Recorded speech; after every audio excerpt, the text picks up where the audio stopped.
હવે જે મહત્વના સમાચાર ગુજરાત એક્સપોર્ટ લીડરશિપ ફોરમ ખાસ કરીને જેમાં યોજાયું હતું અને એક્સપોર્ટને લઈને ખાસી મોટી ચર્ચા થઈ હતી. જે export leadership forum 2024 Gujarat two global 2047 માટે જે મજબૂત રોડમેપની જે વાતચીત કરવામાં આવી હતી અને 2026નું સફળતાપૂર્વક આયોજન જેમાં યોજાયું હતું.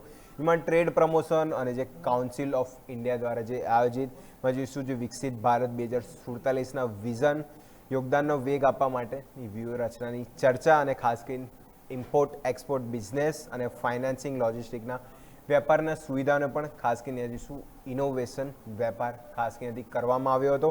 અને આ જ ઔદ્યોગિક નીતિ 2026 બદલ ગુજરાતના સરકારને જે અભિનંદન પાઠવ્યા હતા. તો આમાં જે ખાસ જે સવાયા હતા એમાં ખાસ કરીને જે ન્યૂઝ કેપિટલ માર્કેટના મેનેજિંગ એડિટર મૌરિત ઠાકર જેમાં ખાસ કરીને જોડાયા હતા અને જે વાતચીત કરી હતી એ વાતચીત આપણે એક વખત જાણીએ. GSFC જે છે એક મેજર મેન્યુફેક્ચરર છે ઇન્ડિયાની અંદર ઇન્ડસ્ટ્રીયલ કેમિકલ્સના.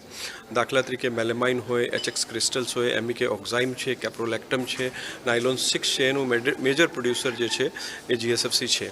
નાયલોન અને કેપ્રોલેક્ટમના ઓનલી પ્રોડ્યુસર છે. અમે દેશના લગભગ 45% મેલેમાઇન, 25% જેટલા નાયલોન 6 અને 25% જેટલા કેપ્રોલેક્ટમની દેશને કુલ જે જરૂરિયાત છે એનું ઉત્પાદન GSFC એકલા હાથે કરે છે.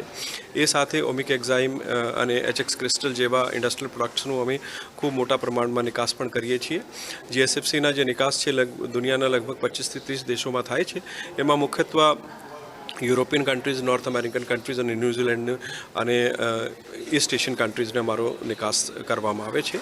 આ નિકાસ ઉપર ખૂબ અમે હવે જે છે એ ફોકસ કરીએ છીએ. અને અમારું એવું માનવું છે કે જ્યારે India, Oman, India, EU, India, UK અને ઇન્ડિયા, ન્યૂઝીલેન્ડ આ જે FTAની થઈ ગયા છે ને જે થવાના છે એ બધાના પણ ખૂબ મોટા પ્રમાણમાં GSFCને લાભ થશે. ये फोरम हमने ऑर्गेनाइज़ किया है एक्सपोर्ट लीडरशिप फोरम, जिसमें अभी जो रिसेंट FTAs अनाउंस हुए हैं उसमें उनको इम्प्लीमेंट करने के लिए MSMEs को क्या क्या अपॉर्चुनिटीज़ हैं, क्या क्या चैलेंजेस हैं, क्या लिटिगेशंस है, वो एड्रेस करने के लिए हमने ये फोरम ऑर्गेनाइज़ किया है.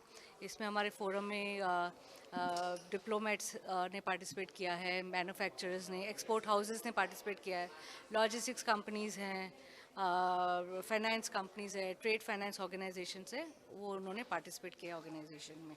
આ એક્સપોર્ટ મીટ જરૂરી છે કે લોકોને નોલેજ મળે અને શું ચાલી રહ્યું છે ગુજરાતના બીજા જે લોકો એક્સપોર્ટ કરતા હોય એ લોકોની જોડે ઇન્ટરેક્શન કરે અને પેનલમાં ડિસ્કશન થાય અથવા સ્પીકર્સનું ડિસ્કશન થાય તો એનાથી લોકોને નવા નવા વિચારો આવે અને એક્સપોર્ટ કેવી રીતે કરવું, શું કરવું અને કઈ જાતના ભવિષ્યમાં પગલાં લેવા કે જેનાથી આપણું એક્સપોર્ટ વધારી શકાય. સો ધીસ પ્લેટફોર્મ દરેકને ઘણી જ મદદ કરશે in terms of a development of their export business. 20% of the country's exports are being done from Gujarat. પણ on the other side is જે ફ્રી ટ્રેડ એગ્રીમેન્ટ બધા અત્યારે ઘણા થયા છે EU જોડે, UK જોડે, ઓસ્ટ્રેલિયા, ન્યૂઝીલેન્ડ, અનધર ઘણી કન્ટ્રીઝ. તો I am very bullish in terms of a કે ભાઈ ઇન્ડિયાથી અને ગુજરાતથી એક્સપોર્ટના સ્કોપ ઘણા વધી જશે અને લોકોને ડ્યુટી ફ્રી એક્સપોર્ટના ઓપોર્ચ્યુનિટી મળશે અને આપણે બીજી કન્ટ્રી સાથે કોમ્પિટિટિવ બી થઈ જઈશું કારણ કે આપણે આપણા પ્રોડક્ટ પર ડ્યુટી નહીં લાગી હોય.